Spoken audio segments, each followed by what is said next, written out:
Ah, The longest running weekly business talk show on LinkedIn Live, now globally syndicated on the IBGN network. you got Today, your intro patter right, but we forgot a yes. joke, didn't we? We Well, did. I do have one prepared. We No, can't don't break. worry. We're too late now. Have at it. That ship sailed. that ship sailed. Well, Yeah. I was flustered. We started a little bit late. Sorry about that.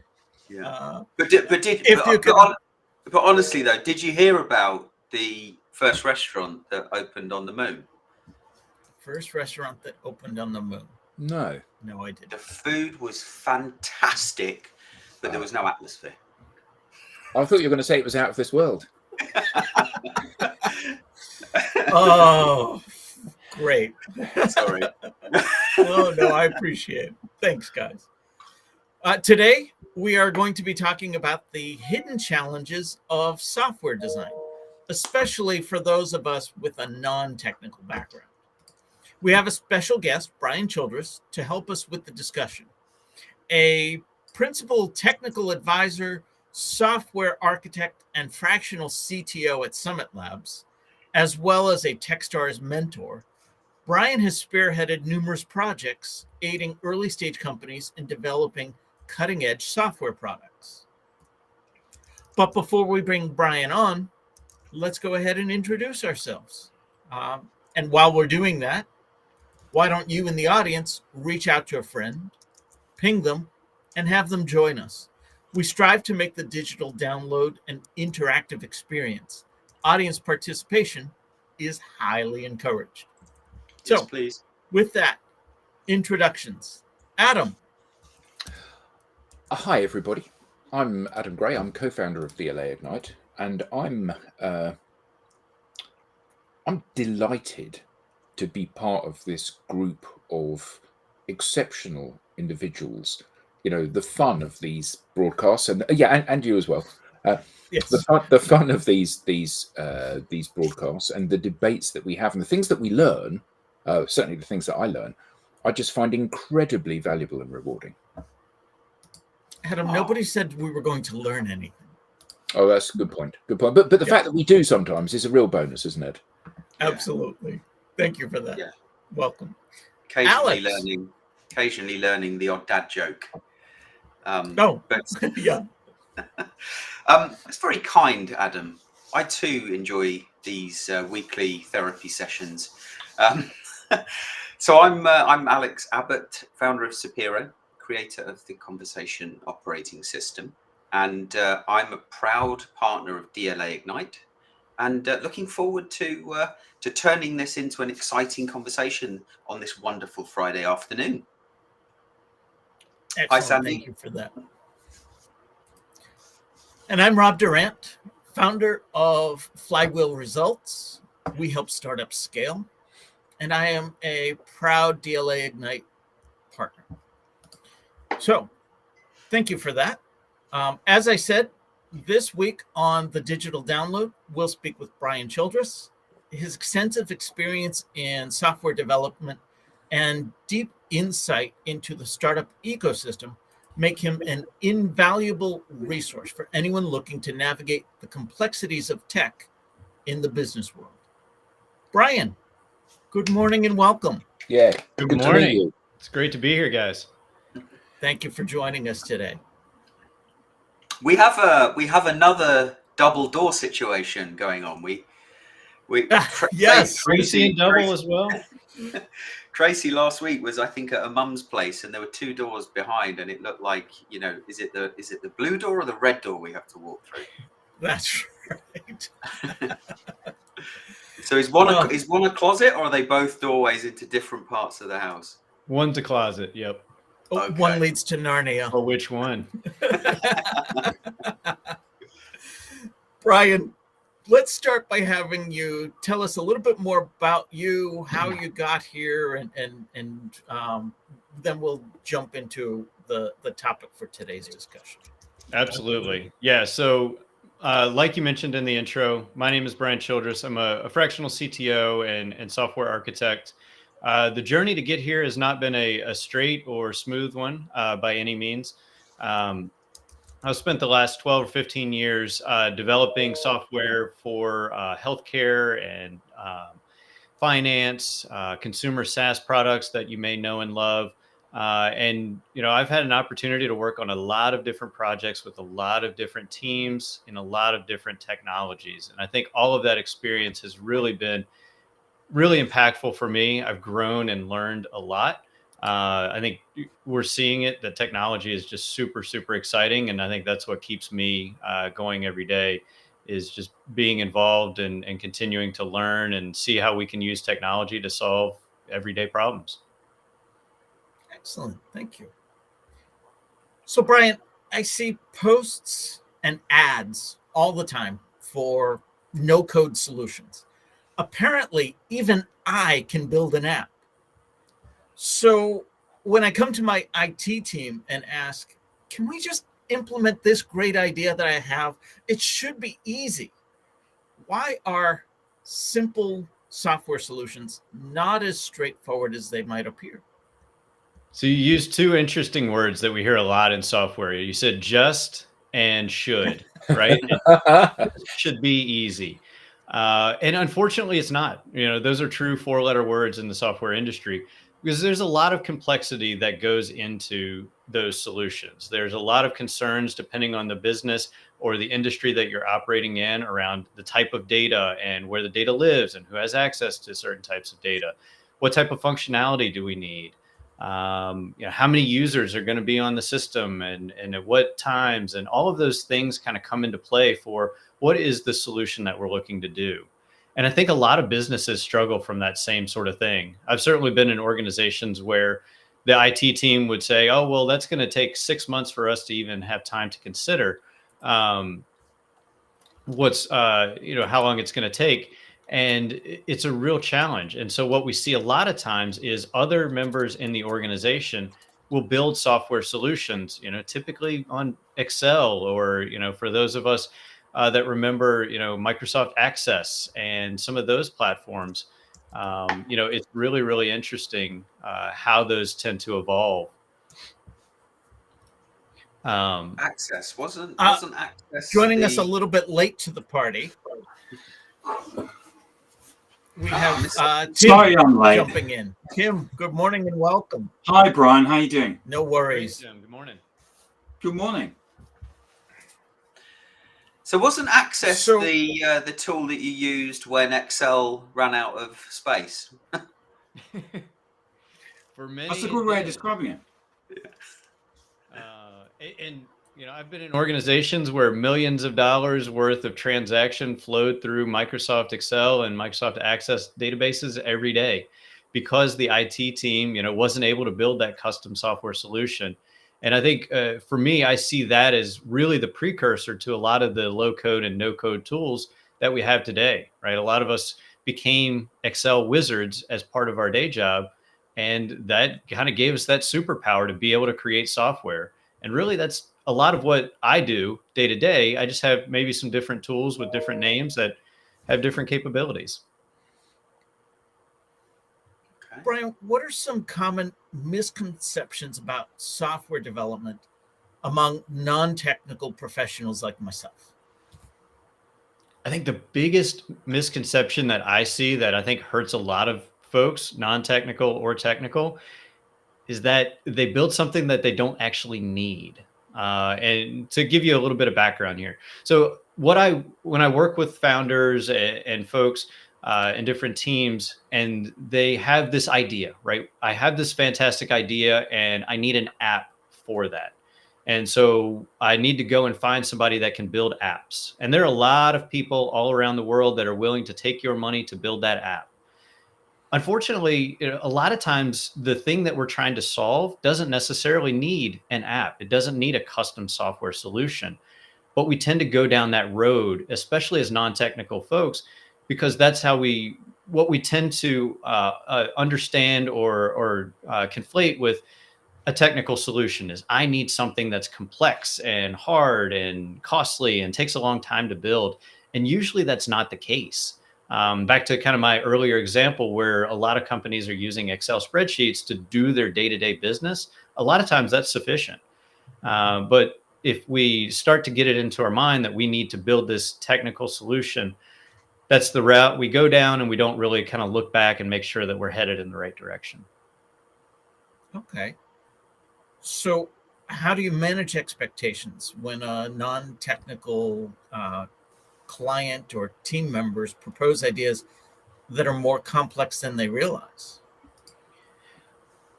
I think it's important to really look at why are they suggesting that particular solution. There's some sort of driving factor behind it. Maybe they are concerned about the stability of the system, so they want to make sure that it has such a robust set of tools and architectures that the system can never go down or can never be unavailable. And so really for me, instead of kind of saying that the technology that they've chosen is bad or it's too complex, I try to get to the underlying driver behind it. What is it that we're trying to do? What are we trying to eliminate as a possibility? And using that to then help decide some of the technical decisions. And then for me, kind of dialing back some of that complexity is really where I spend a lot of my time. And so I want to focus on what is the simple version of that. I think Tim Ferriss says it often, like, what would easy look like? What would it mean for it to be easy? Because then if we can solve that problem and we can do it quickly and easily and cost effective, then cool, we can move on with other things that we want to do instead of spending our time kind of building this super complex thing that at the end of the day we never needed.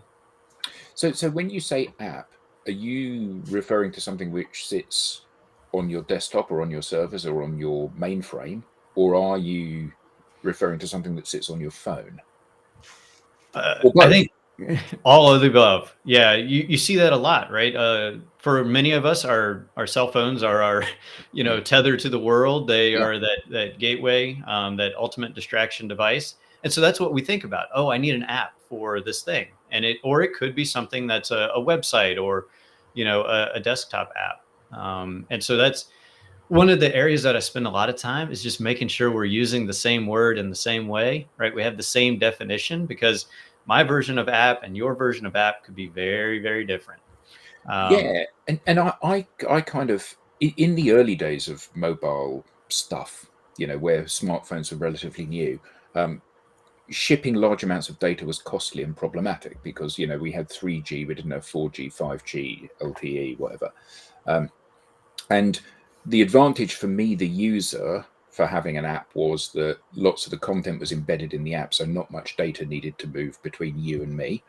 And the advantage for you in building an app was you had a footprint on my home screen, which you wouldn't have had if I'd have accessed you through a database, a web page rather. But I think that a lot of the kind of issue when people set about building these things is that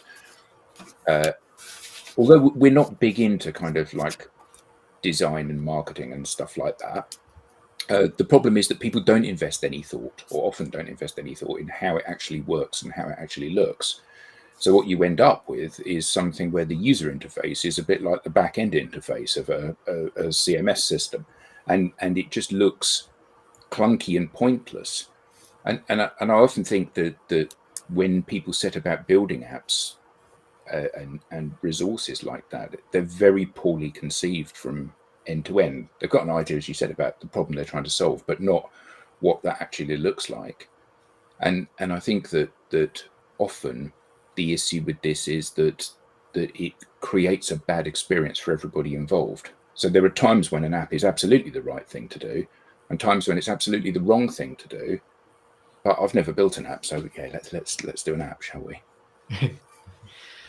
No, I mean, you're absolutely right. And many times we think, oh, I've got a problem. Let's start building an app. And then we just start building, right? We just start putting things together the way that we understand the problem, or the way that we want to solve the particular problem.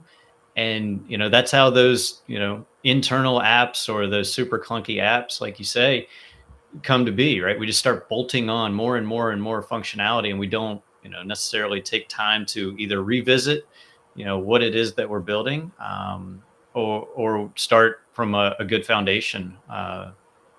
So yeah, there can be a lot of confusion and a lot of, just complexity that comes into those apps over time because we don't stop and kind of reflect on what we've built so far, and are we going in the right direction? Yeah, so I'm a typical business person that might think to myself, let's do an app for this. You know, Tim and I are in a board meeting, and I say to Tim, look, I've got a really great idea, mate. I think that we should build an app for the DLA product offering. And what is the process that we should go through in order that we don't invest a huge amount of time and money and effort in something which is bound to fail? Because Tim might be equally wowed by the idea of us having an app, or he might be the voice of reason, and he might say, well, what do you want to build an app for? But he might not. So how do we put the brakes on that and really think about this in a strategic kind of way? So there's a couple things. At first, I want to understand what is it that we're trying to do, right? Not we want to build an app, but I need to send out emails in an automated fashion once a week. That's the problem that we're trying to solve. How can we solve that? How do we solve that now? And then try to refine that process. And a friend of mine calls it pain-driven development. So on the software side, we have a lot of things that we do that around how do we develop software. And so pain-driven development is, let's do this process that we're trying to automate, that we're trying to build an application for. Let's do it in a manual way. Let's figure it out, and let's kind of iron out the pieces. And then once we understand what the process is, then we have a heck of a lot better understanding of, do we need to build an app, and what does that app need to start to look like? And so really starting with, let's solve the problem, and then we're going to layer on top technology. And I think a lot of times the projects that we see fail go the other direction. They start with the technology, and then we try and bolt on problems to it. Yeah, the app becomes a solution looking for a problem, doesn't it? Exactly. And you know, the user compares it to the website, let's say, for argument's sake, and they go, well, why would I put this on my phone? Because it works just as effectively on the website. Right. And I need to use it once a month. And so there's no reason for me to have that. Yeah. So, Brian, you mentioned bolt-on a couple of times now. And I know when you and I first talked, you gave me an understanding of tech debt and so on. But I want to come back to the original question. Brian, this is easy. Why can't you just add this button? What is going on behind the scenes that I, as a non-technical user, don't understand, especially when it comes to that interactivity and tech debt and so on that you were explaining to me before? Yeah, absolutely, Rob. And so you used two of my favorite four-letter words in software development, just and easy.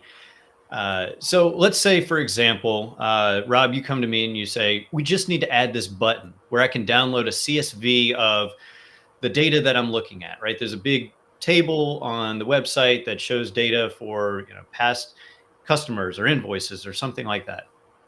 Brian, just add a button for me to download that CSV. Okay. So as someone that may not be familiar with the technology or with the solution that we already have in place, some of the technology decisions that kind of got us to where we are, that adding that button could be potentially a 6-week endeavor. If we're not careful, it could be a 6-month endeavor, because what sits behind that button is the things that I'm thinking about from a technology standpoint. What does it mean for me to be able to download that CSV or that data in a CSV format? How much data? Where is it coming from? Do you have access to it? Do you have access to all of that data? Is there certain data that needs to be masked or anything along those lines? And so there's a lot of complexity that sits behind me adding a button to a website that you have the ability to click. Really, I'm thinking about that functionality that sits behind it. And that can really open that proverbial can of worms when we start to get into it. And technical debt can play a big role in, what is it going to take to just add that button to the website. So you've both used the expression technical debt. You have to assume that everyone in this call is an idiot. So what does technical debt mean? What's the fool's guide to that? I wish I could give you a great answer. I think it varies across individual developers, across teams and projects. So typically, technical debt is something that is restricting us from continuing to move forward effectively uh, and safely. But a lot of times, technical debt, we use that as a big bucket on the technology side and just say, well, anything I don't like, I'm going to call that technical debt, because then I potentially have an opportunity to actually replace the thing that I don't like. It may not be bad. It may not, it continues to work and solve business problems, but I can't replace it unless I call it technical debt. And so I think that's where we hear a lot on the business side, man, we just are overburdened with technical debt. We just have so much. And really, it's anything that's not allowing us to serve our customers in an effective way. I actually thought of the board game Mousetrap when you were explaining it to me. And I don't know if anyone's played Mousetrap, but it had all these little plastic pieces. It was very much like a Rube Goldberg illustration where you add this one piece and then you add this next one. And suddenly what I think of as technology, which is streamlined and smart, it's got to be smart. It's smarter than me, is actually on the back end this amalgam of band-aids and rubber bands and bubble gum holding everything together, and adding that one more rubber band to the piece, while I thought it should be simple, could cause the whole thing to snap. And that was surprising to me, actually, that what I see as simple is not, because of all of the things that came before it, all of the legacy technology into the programming. Am I off base? Am I just remembering a fun game from childhood, but nowhere near correct? It was a great description, Rob. Yeah. Well, No, I mean, I think that's a great analogy. The game of Mousetrap is a perfect kind of mental framework for how software gets built and where it gets overburdened with, tech debt and that sort of thing. That's a lot of times why we see software projects tend to only last for about 5 to 7 years on average. After that, it's either we throw it away and completely rewrite it, we go with another solution, or we just kind of live with the way things are. So what are some strategies for non-technical people to employ to effectively navigate and contribute to software development? I know nothing, but I know what I need. How can I help you? Help me to understand like your business, the thing that you're trying to solve. Really, where non-technical founders and subject matter experts can really provide the most value to a project is really just, what is it that we're trying to solve? How do you do it now? Like, just, I love when I have an opportunity to kind of actually sit next to someone who's doing the job day to day that we're trying to add software to or automate in some way, and just kind of sit back and just watch how they work. Like, are they going to 3 or 4 different programs to capture data? Are they copying from one and pasting in another? Like, just let me see how that works. Is email involved? Is there other communication platforms? What's the delay? What are the pieces that you're missing? When I can understand that, then, I have that technical background. I know how we can solve some of these problems. Then we can start to just layer on technology when and where it makes sense. So really, I encourage folks to just tell me what you do day to day. Where are your pain points? Because again, back to those definitions, like when you say you want something, let's say in real time, your definition of real time and mine as a technologist are completely different. And if we're not careful, and I don't ask the questions of what do you mean by real time, or what do you mean by this particular word, then I'm going to take my assumptions, my lived experience, and put that into the software. And then it's going to go over budget, go over time, all of those sorts of things, and ultimately be the thing that you didn't need. So just let me ask a bunch of questions, and almost to an annoying degree, I think is where you can really be most helpful. Isn't there the issue that, and I get what you say about you have to talk to the people that are doing the job about where are the pain points, where are the bottlenecks, how can that be streamlined? I think a potential challenge though that I see in that is that people don't know. And by that, I mean, they don't know what can be changed and what can't be changed.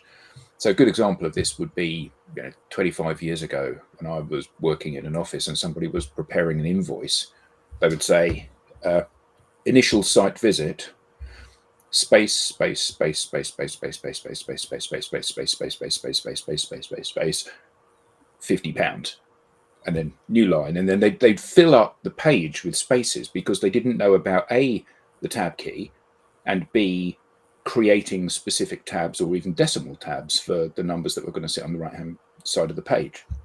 And they would not have foreseen spaces as being an issue. It's just what you have to do. And it's only you as the expert that can look at it and say, well, actually, you can save 500 keystrokes in every single one of these that you ever produce by learning this technique.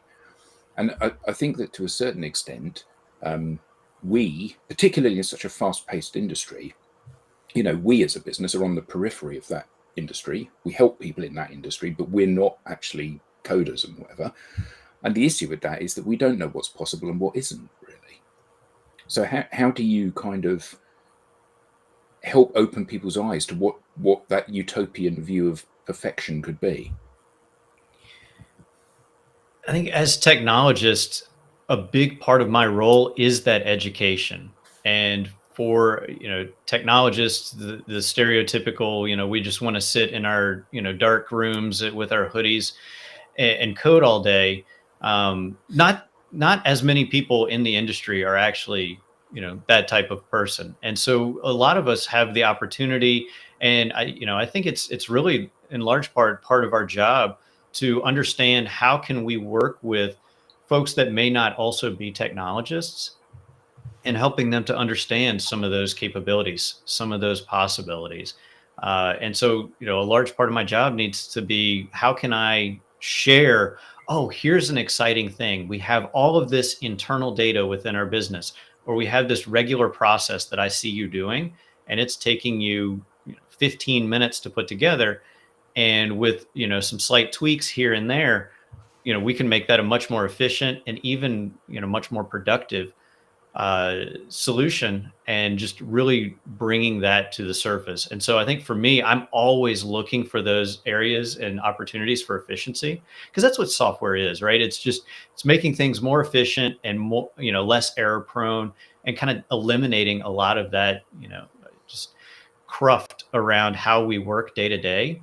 And so, I take it as my job to try and find those little areas where we can improve day-to-day processes and efficiencies, and then bring that to. How often do you find that IT goes out to the field, visits the sales department, for example, or the marketing department, to just observe and recognize where there are opportunities?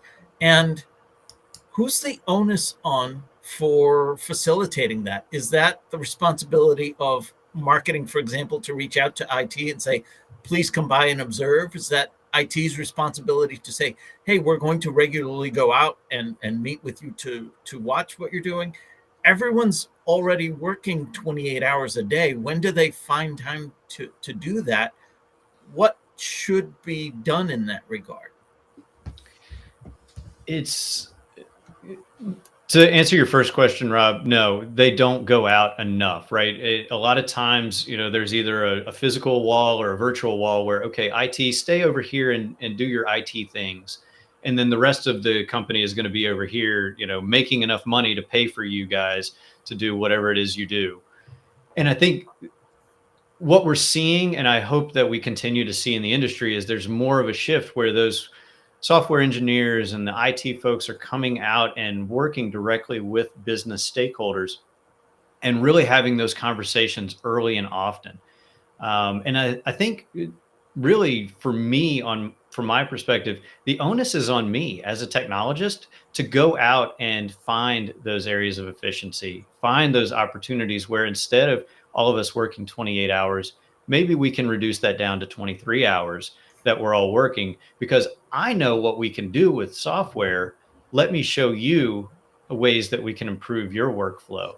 And, it may be something very, very small and simple for me, from my perspective, but for you, that could change everything, right? That could bring 2 days back into every month that that's now available for you to do other things. And what about the communication gap? We've just in this conversation used words differently.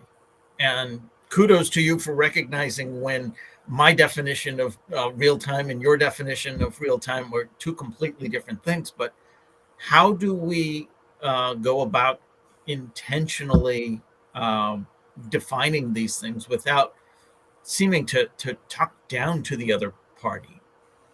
That's a really, really tough one. It really is. And both being the one presenting information and the one receiving information, I think we have to really come into the conversation with the expectation that, hey, we're all trying to row in the same direction. We're all trying to solve the same problem and serve our customers the best that we can. And so I think it's really important to kind of come into the conversation, with our guards down a little bit and just open to receiving that type of information. And for me, I like to be the dumbest one in the room. I like to ask the questions that I may know the answer to, but I want to make sure that the folks that may not feel comfortable asking the questions will at least hear the answer. And so when we throw around a lot of terms or TLAs, 3-letter acronyms, and we assume that, oh, well, everyone in this room, virtual or physical room, knows what that means, right? Because we've all been in the same industry. No, we haven't. We don't all have that same experience.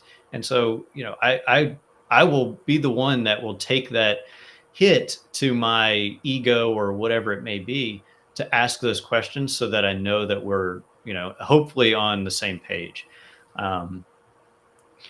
It's important to just kind of put ourselves out there and be willing to ask those questions for clarity, because being willing to do that versus potentially going down a completely wrong path, costing us a ton of time and money because we weren't willing to ask that, hey, what did you mean by real time, Rob? Type of question. And Rob, Yes. it's okay to talk down to people. Is it really, Alan? Adam, is it really? Andy. Oh, man. So, Brian, how do you balance pushing for innovative solutions while keeping projects practical and grounded in business realities on both sides of that equation, really? How, from a technical point of view, would you do that? And then maybe give some insights for a non-technical person advocating for their side of it. As far as like continuing to really, because at the end of the day, what we're trying to do is to solve business problems, right? In order for the business to be successful, we're trying to bring in automation and software and technology. And when the business is successful, you can continue to pay my big fancy software engineering salary. And so we have to really focus on solving those problems. And I really want to make sure that we are also innovating. And so that's where, as technologists, again, kind of part of my job is to see where those new and evolving technologies are going. What is coming out in the industry? And then, I treat it like an engineering problem. How can I we'll use the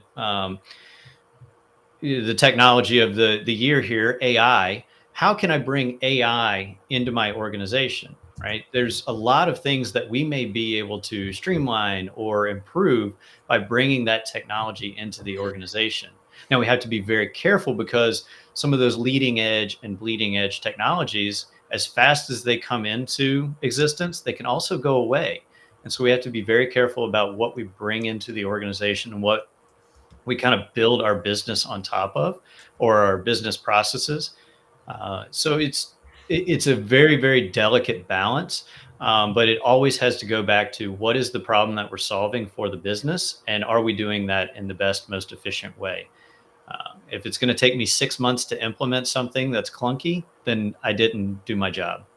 And so I take a lot of ownership as a technologist to make sure that we're pushing in the right direction. And what about pushing back?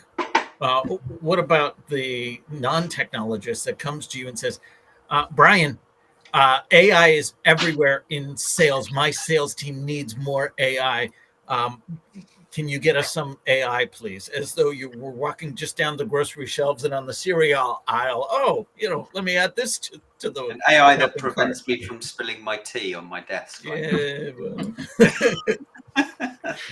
Oh, it's coming. It's it'll be out next year. There's a lot of for me, I want to understand why. And so, asking the 5 whys of, okay, what is it that you're trying to get out of that? When you say you want AI, do you want AI so that you can put it on your website that this is an AI driven solution?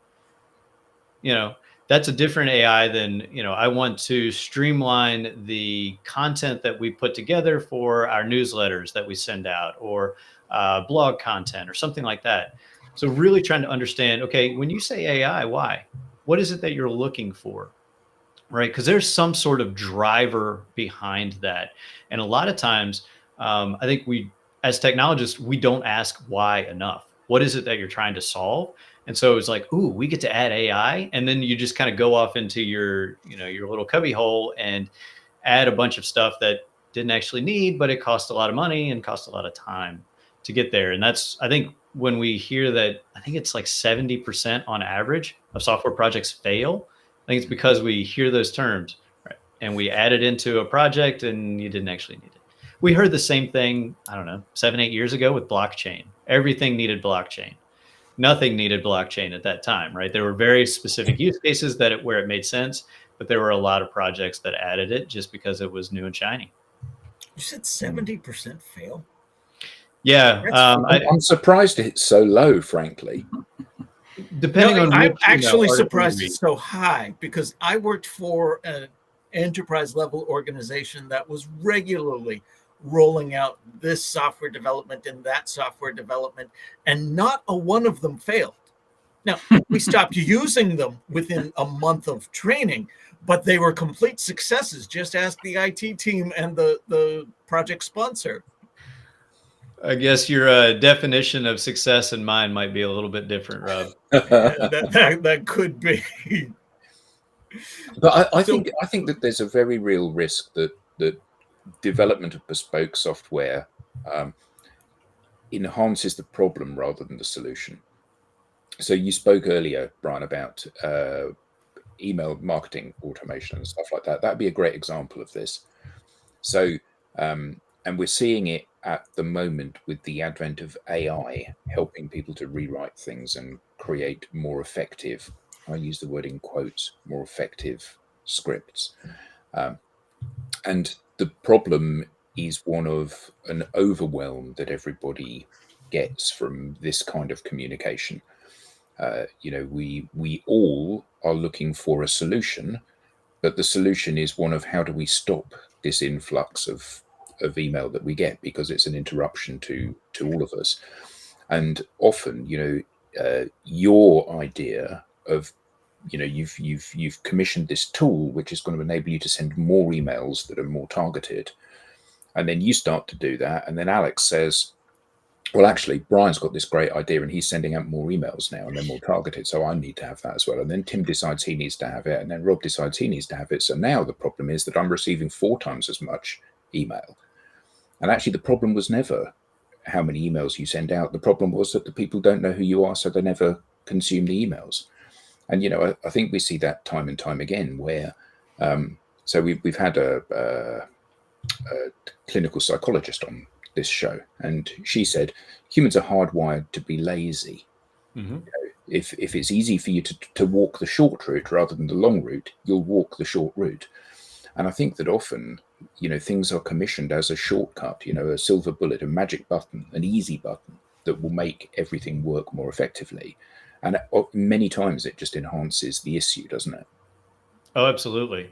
Yeah. So now if I'm receiving 4 times more email, then I'm just going to use the AI to filter out those emails that I'm not reading, right? So I'm using one tool to fight the other. But no, you're absolutely right. So how do you balance those two things? Because and I know that the challenge that every company faces. So if you think about your company, so you help organizations make develop software to solve specific issues. The more of those you sell, the more you're able to build people. That means your company is more successful. I'm saying your company, but this is true of every organization out there. And your issue is not whether or not this compounds the problem. Your issue is that you're now selling more stuff, and that's the same for Alex. That's commissioned his email marketing automation. The thing is, he's got the jump on Tim and Rob. So the great news is that he gets a 15% uplift in sales only for the next 3 months, and then after that, the problem is compounded because he's got this expensive tool that's not now generating any revenue because everybody's got the same thing. And it isn't part of the issue that it's very easy to copy stuff. It's very easy for me to look at what you're doing and develop something which is broadly similar. And in fact, standing on the shoulders of giants and all that, may be even better than the product that I'm copying. And whether it compounds the problem is actually not a concern of mine. What is a concern of mine is, am I going to get paid this month? There's so listening to you talk about marketing automation. Let's say the MarTech umbrella, and to Brian, your point about building or buying tech as well in this case to be more efficient.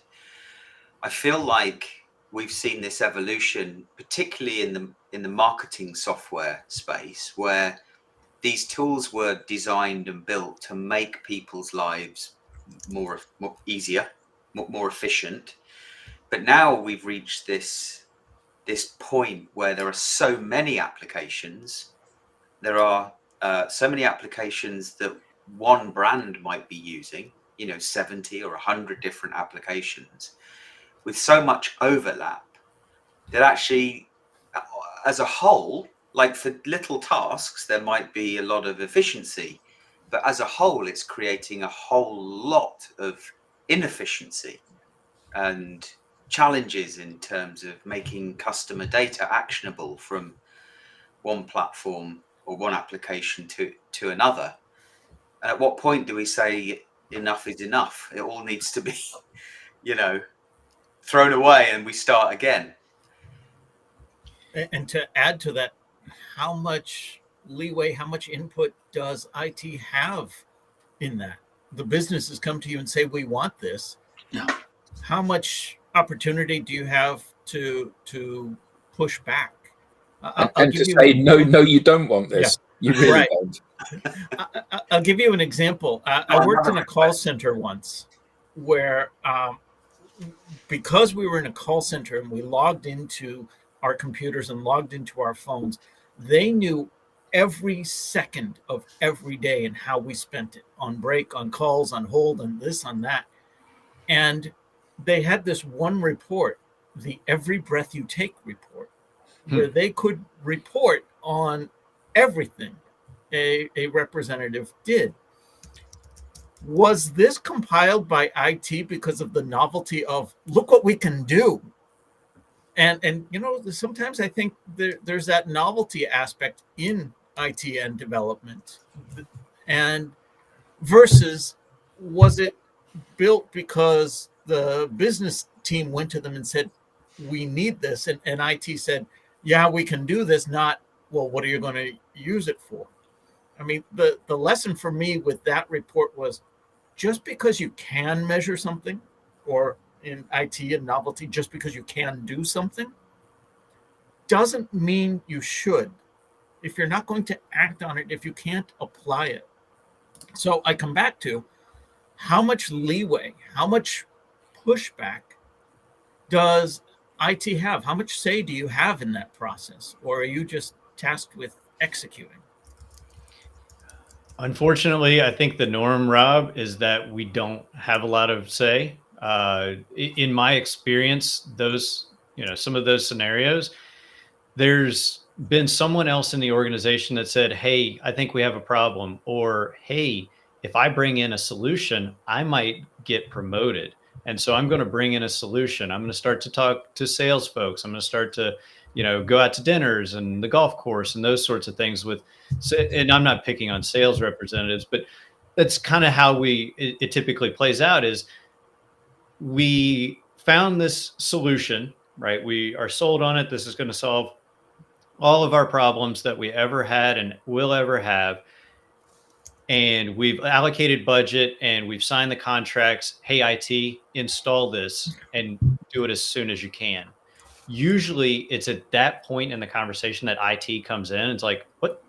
I had no idea that this even existed, that this was a problem, that you were even, but now you're going to, sign us up for a $200,000 a year license or something along those lines. And so unfortunately, that's typically how we see it play out in a lot of organizations.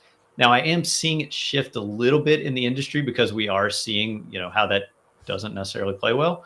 And then for me, as part of my job, I need to try and find ways to make friends with those decision makers, those folks that are really, early on in that process. I really kind of want to understand it so that I can kind of keep my ear to the ground, if you will, and see where things are going.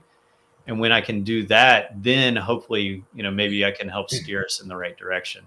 And a lot of that is leadership and communication and has nothing to do with technology at the end of the day. So you coach startups as well through Techstars, I believe you mentor.